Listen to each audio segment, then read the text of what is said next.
For this retro anime review, I'm going to be looking at another classic OVA based off of a Masamune Shirow manga. This time we're going to be talking about Dominion Tank Police.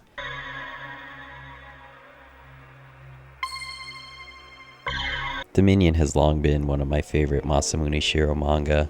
It had the style and the cool cyberpunk setting that you would see in many of his manga, but Dominion stood out to me among his manga because he took an approach that was a little bit more fun and took a more comedic approach to a lot of the situations throughout the story.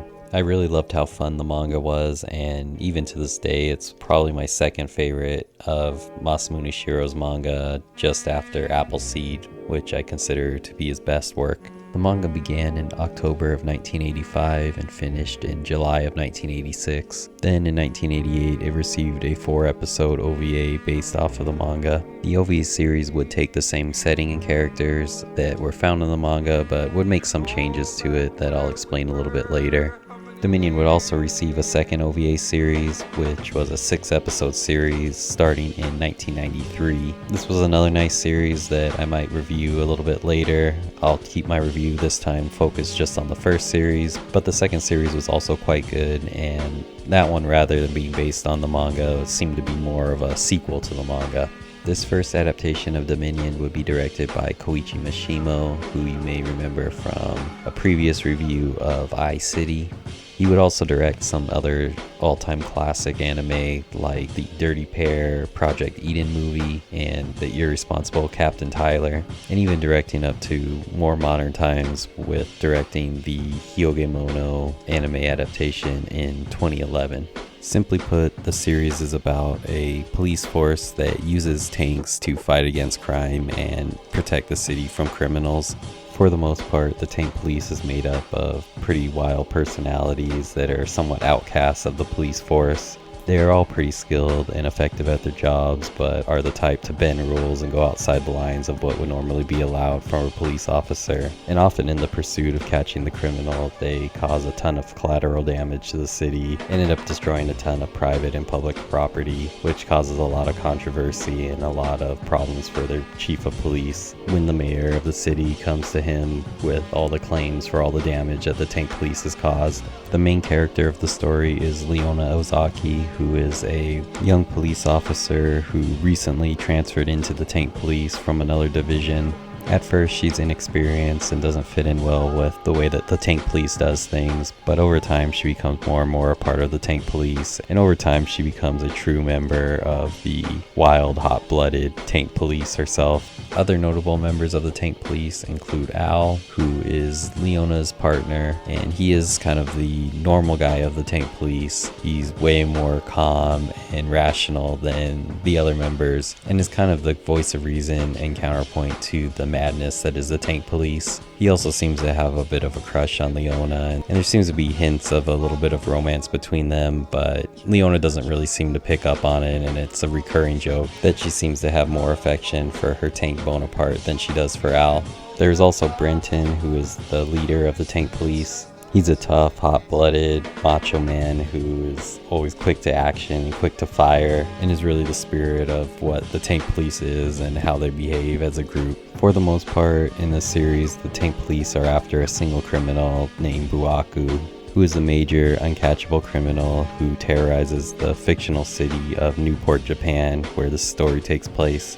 Buaku is aided by the sisters Anna and Uni Puma, who aid Buaku in his crimes and provide the series with a lot of chaos and a bit of fan service. For the most part, the plot of the series is about the tank police trying to stop this group of criminals' crimes and arrest them. The city of Newport, where the series takes place, is covered with a cloud of bacteria that pollutes the air and prevents the citizens of the city from being able to freely go outside. One difference between the OVA and the manga is that the pollution of the city is a much bigger factor in the story in the manga than it is in the animation. In the animation, you do hear characters make references to the pollution, and you do see some characters wearing oxygen masks when they go outside, but other than that, it's not as much of a major focus of the story. I would say this is the biggest difference between the animation and the manga. In the manga, the main storyline that's going on in the background is that the government has a project called Greenpeace where they're trying to genetically modify humans to be able to create oxygen on their own. The government is carrying out experiments on this in secret. It's later shown that all of the crimes that Buaku's gangs commit have something to do with the Greenpeace project. The project plays a more clear role in the manga than in the OVA. In the OVA, things about the project aren't explicitly explained, but are kind of made reference to. And one of the main differences between the animation and the OVA is Buaku's origin and his motivation for the crimes he commits. The first 2 episodes of the OVA focus around the tank police trying to capture Buaku as he tries to steal urine samples that were involved in this project from a government laboratory at the request of a mysterious backer. In these 2 episodes, we see Leona trying to adapt to life in the tank police. In the first episode, she tries to capture Buaku and fails, causing a ton of damage to the city and also destroying Brenton's personal tank. In the second episode, Leona and Al build a mini tank for Leona out of the remains of Brenton's tank. In the climax of the second episode, she uses her new tank, which she calls Bonaparte, to try to stop Buaku and arrest him. In a pretty exciting scene, she nearly saves the day, arriving just in time to save the tank police and stop Buaku from delivering the stolen samples to his sponsor. But unfortunately for her, things go wrong, and in the process of trying to capture Buaku, he ends up escaping and she brings down an entire building in collateral damage. The third and fourth episodes have their own storyline. This time Buaku is trying to steal a famous painting, of which Buaku himself is actually the subject of the painting. It's later revealed that he was a test subject in the Greenpeace project, and he is the only surviving test subject where all the others were disposed of and he made an escape in the past, and that's why his crimes are targeting the Greenpeace project. The painting that he's trying to steal depicts him at a time when he was a test subject in the project. The painting's worth a ton of money, but this time he's not committing the crime of stealing it in order to get money, but he just wants to take the picture because it means a lot to him. The government is also trying to get their hands on the painting because within it, it actually has encoded data from the Greenpeace project. So the data that is stored on there is very valuable to them.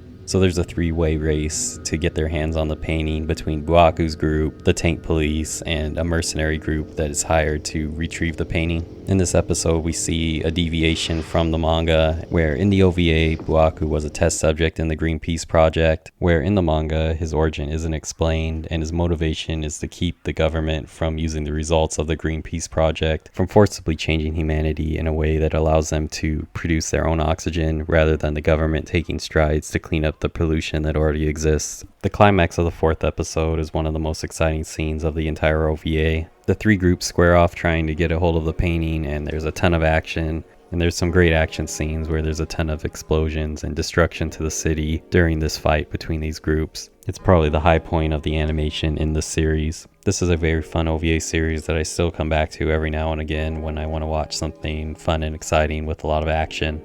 I really love the art style. It has a really nice futuristic cyberpunk type setting that you see in a lot of the series based off of Masamune Shiro manga. I really enjoy the way that this series takes a more lighthearted approach to that style and adding a lot of comedy and slapstick humor that you don't really see in his more serious works. It makes the OVA much more lighthearted and fun to watch, and the way that the tank police causes a lot of trouble and collateral damage while trying to capture criminals makes it a very high action, entertaining anime to watch. The action sequences from this OVA are must-see spectacles of animation from that time period. The animation in this OVA isn't quite as good as some of the top tier anime from its time period, but it definitely holds up, and they definitely make good use of their animation in the best action scenes, especially in the climaxes of the 2nd and 4th episodes, the 4th especially.